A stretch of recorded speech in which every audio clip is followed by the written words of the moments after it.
Welcome back to Rock and Roll Rugby, and today's one we're actually reacting to the squad announcement. So this is Razor's squad announcements. This is for the up and coming home tour for the All Blacks against England. Now if we look at the last game that England played against Japan, England is starting to find form. Felix Jones, that's brought a lot of that rush defense in, and England can't be underestimated. Let's be honest, they can't be underestimated. Now with that said, I'm not saying that puts any damper on this team that's been picked for New Zealand.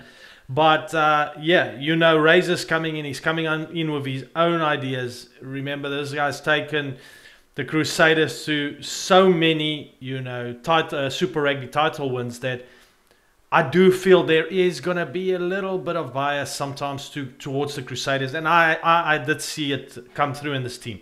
But let's go through the team. So firstly, looking at your hookers, it's Cody Taylor, no question there. Samisoni Takiao is obviously the guy we want to see there, but he's injured because Takiao was just something else. Not that I'm saying Amua is not bad, it's just Takiao is my personal preference. But not a bad call there. Only two hookers, which is still interesting. Clearly to me what Razor is saying that he wants a really strong pack for the All Blacks to go in. And enough forwards, and he really wants to work with good forwards. And Jason Ryan, we know, loves his forwards and building a strong pack. And we saw New Zealand with a really formidable pack. They really did a lot better for me in the last year in their forwards, you know. And you've got good young guys coming through. So you got the main one is George Bell coming through then. So I mean, George Bell, that's where I come with this whole Crusaders thing. It feels to me a little bit of bias to George Bell, to the Crusaders. Is a young guy coming in, nothing wrong with the player. It's just you feel some other guys might have had opportunity there. Going for Bell in the end. Ethan de Groot, definitely knew he would be in there. Lomax, Tyrell Lomax expected him. Fletcher Newell expected him. And then Basilio Tossi, a new pull up there. You know, for me with Tossi, you know, Hurricanes had a really good season. So understandably that they brought him up. No issues there. I think generally you've got to be looking at right through the Super Rugby year, not just at the semi-finals and the finals, to just look at Chiefs and Blues. Right through the year, he's been consistently really good. So I think good to see him there, you know. And then Ofa Tongafasi, most capped and experienced guy there now. Tamati Williams only played for I think it's 7 caps for the All Blacks, but already feels like he's experienced just because he's pretty good, you know. So looking at all those forwards there, a lot of forwards if you think about it, you know. You're talking 6 forwards. It's 7, 3, 6, 7 forwards. It's very forward based pack from the All Blacks, and I think they needed this. They need to make sure that they're always going to be very competitive up front. But yeah, with that said, you know, it's a lot of props for me to pay the price for one less lock. The locks are light, man. I don't understand it. Tuipa Latu, that's come back with kind of like out of the ashes. Has he really fully recovered? Because he just wanted to come back, obviously, to get his team a chance to win in those finals and be back in as soon as possible. But, you know, going and playing like, you know, international rugby when you're not maybe totally right. But then again, I think Robinson feels then if he gets injured, then he just brings in someone else. There's now a lot of players waiting on the sideline to get into the squad. But anyway, still, to me, very light if I look at that. Only having Scott Barrett, Vahe and Tui Piloto as your locks makes no sense to me that there's not a 4th lock there. And it's not like he's got any kind of utility there. He's gone for this heavy forward pack and then a bit light on the locks and the hookers. It's very interesting. It's just a bit of a weird setup to me. But yeah, that's why he's here. Robinson is going to think different. It's refreshing to see something new. That's all I will say. You kind of always knew what Foster was going to bring. A very safe type of approach in many ways. And he had his usuals he wanted to pick. you can definitely see Robinson coming with something totally different and making you think, but why? But why? But why? If there's one thing that I know is I also have had loads of doubts when Rassie Erasmus just came into the scene. He also picked some very interesting stuff. You know, you go look back at the World Cup with them rather taking a fly off than a hooker, and they won the World Cup like that, you know. So I think he's just got a lot of belief in his abilities and what he can do and how he can make things work, that he's not too concerned if he's picking a bit light in a certain area. We're just scrutinizing a little bit because we're just looking at the team. But yeah, definitely light there for me.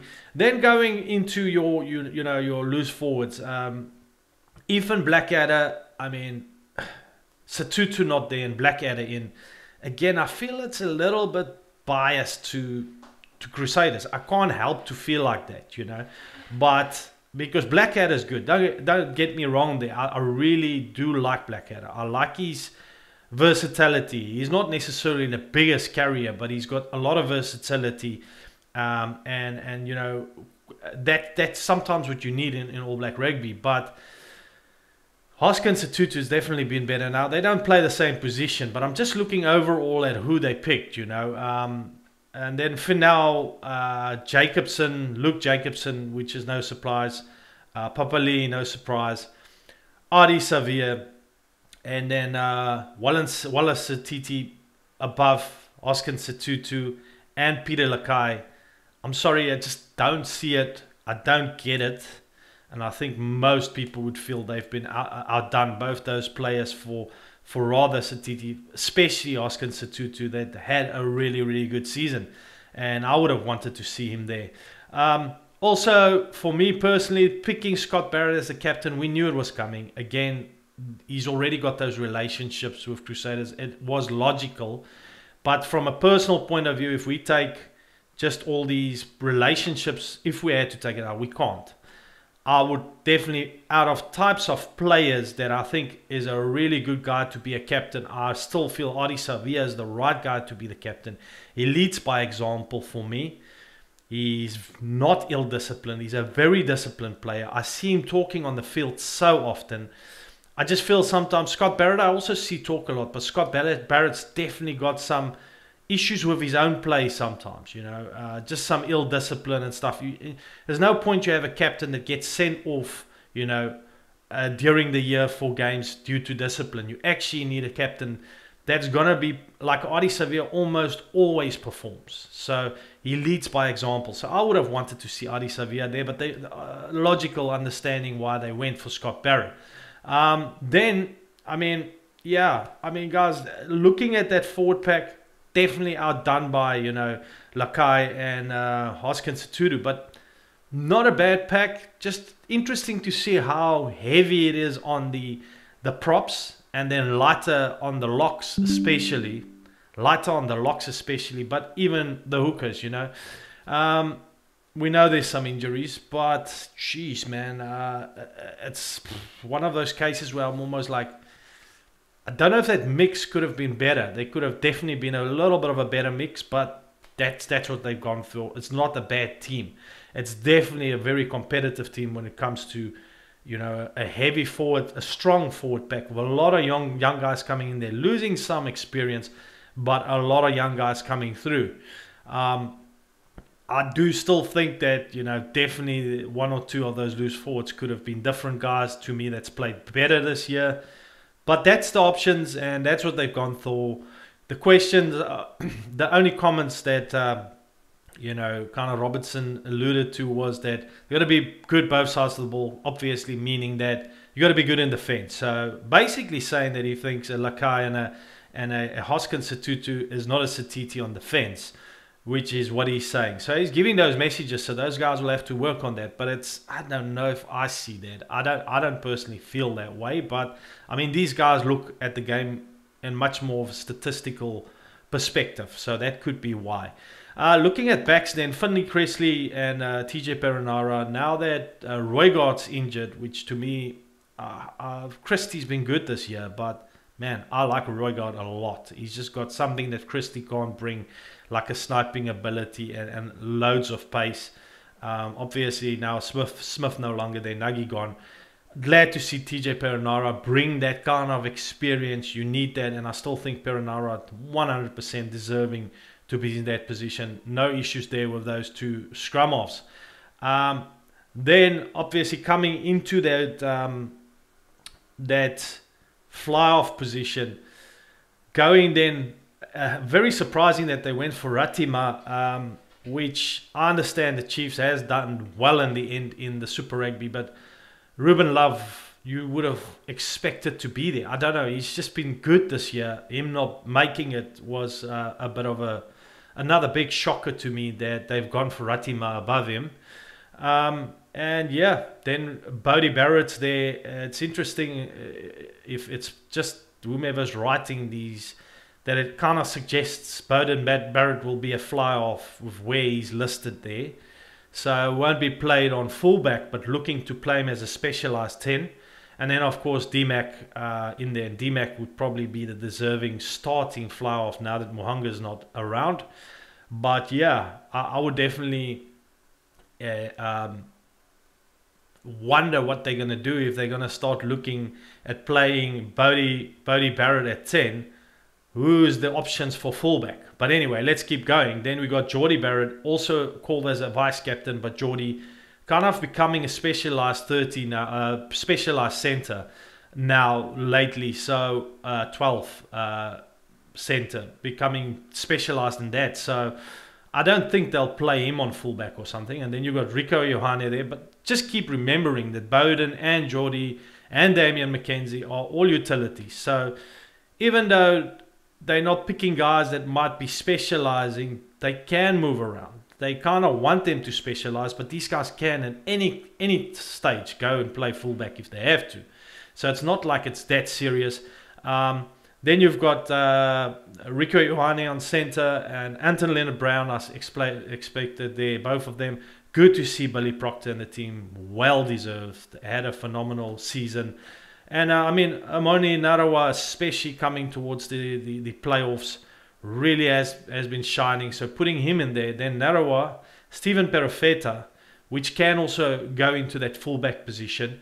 And wow, Savir Reese gets himself back in there. He had a pretty good season considering the Crusaders didn't play that well. And then Mark Telea and Caleb Clark's also there. So a lot of specialised wings, which is not as many, like utility type players to slot into that fullback position. But I think if you look at the whole back line, you have to say that between Damian McKenzie, Jordie Barrett, Beauden Barrett, and Stephen Perofeta, there's enough options to play at fullback. And then, of course, when the likes of a Will Jordan comes back, he could also possibly slot in there and a few guys move around, either fullback or play wings. I have to say, there's been some question marks around how good the All Blacks are under the high ball, especially when we've seen guys like Will Jordan has struggled under the high ball. I recall, especially in games against the Springboks, with loads of up and unders. So it's just who's going to be solid under those high balls, guys, and who are they going to play in that fullback position? Because not many players here seem like they're looking to have as the specialised fullback. So at the end, I think as it plays out, they'll experiment, but they'll have to decide who's going to become that specialised fullback for the All Blacks going forward, now that there's that gap being left by Mo'unga. And maybe Beauden being used more as a fly-off, second option fly-off, or even first option between him and DMAC. Who's going to become your specialised, fullback? And then a lot of wingers. So they're definitely looking to run. They're definitely looking to run. For me, a bit light on their centres as well. Like, if you think if there's an injury or two, you got Jordie Barrett, Rico Ioane, and Leonard Brown and Proctor. That's your four centres. But it's a bit light for the centre department with injuries that do happen.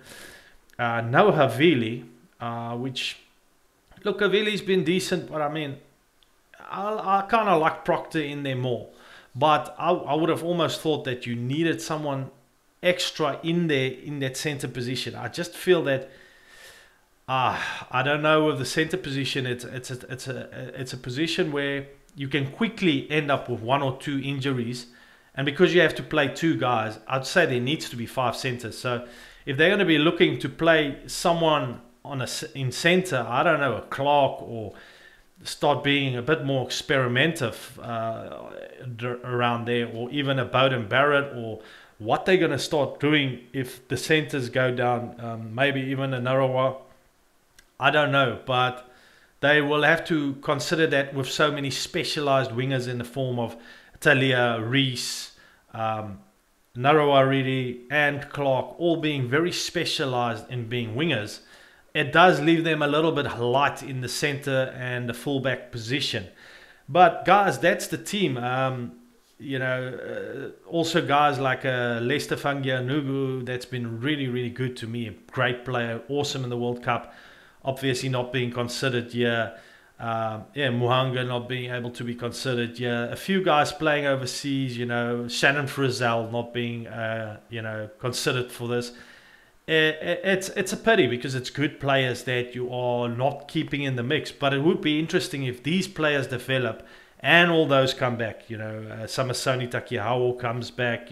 There's a lot of guys coming back from injury that then when everyone's back in the mix, I wonder how it will be looking. I must say generally the team seemed to me to look like a strong forward pack team, but also a good running team. A little bit light to me when it comes to the fly-off fullback thing, which is just, I think, concerning, and even in the center position. But generally a good team. The big thing here is the same thing that the All Blacks have experienced before. If they get a few injuries, a couple of injuries, this team could be a little bit in jeopardy. But just because of utility, not as much utility as you would want to see. Very specialized, many props that's kind of like specialized, many wingers that's specialized, with maybe not enough utility center, fullback, fly-off type players, where a Ruben Love might have fit in better into this mix. But yeah, it is what it is. This is the team that they've picked.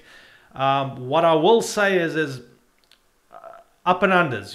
One thing that England's going to come with is they did it to the Springboks in that semi. They've seen the All Blacks do find it hard sometimes when there's a lot of kicking in the game, a lot of up and unders. Seen some flaws under the high ball. A lot of guys sometimes battle under that high ball a bit. And, a lot of names there I've seen battle under that high ball. So if England comes in with that kind of kicking up and under type game, because they know that it worked against South Africa the last time they played them, and they know that style from South Africa works on the All Blacks, they might apply that in this tour, And we have to say, England is not the same team as what they were in the World Cup. They're better. In my opinion, I can see they're better. They look better against Japan. Their players, they've got such a pool of players that the guys just got to find form. They have the depth. They have a lot of players that's good lately. They looked pathetic a year ago, but they are really starting to find their form. And I don't think it's just going to be easy for this All Black team to just, have the iconic, far wins that they've had before at home. I think this could end up in being a battle. I think the biggest concern for New Zealand is the same as what happened to the Springboks. All the talent, they've got great players. And when they are in synergy, they are brilliant. The Springboks and the All Blacks.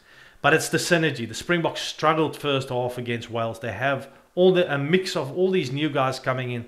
The same year with the All Blacks, with all the mix of all these new guys coming in. It sometimes makes it tough, to find a synergy. So there's a lot of loose balls being thrown around. We saw this with the All Blacks about 2 years ago, where they also struggled with some synergy and weren't playing too well. You need that synergy to first develop. And with the short turnaround time, the Springboks and the All Blacks will have more of a challenge with synergy than what I think England and Ireland will have. The reason why I'm saying that is England, very much in that Northern tournament, played right through.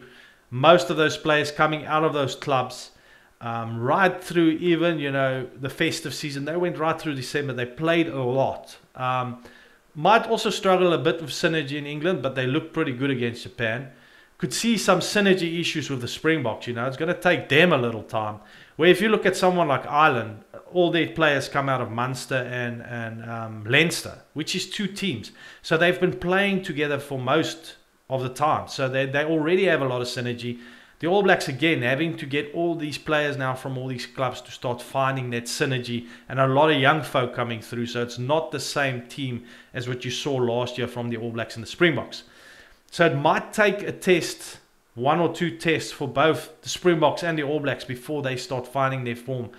And it does pose an opportunity for the likes of Ireland and England to steal one early in these tours at home, because both South Africa versus Ireland at home tour in South Africa, and the same for New Zealand. Yeah, they have an opportunity with that first game just due to synergy.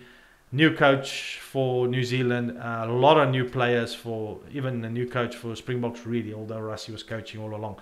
But it's going to be good to see what happens. I'm super excited.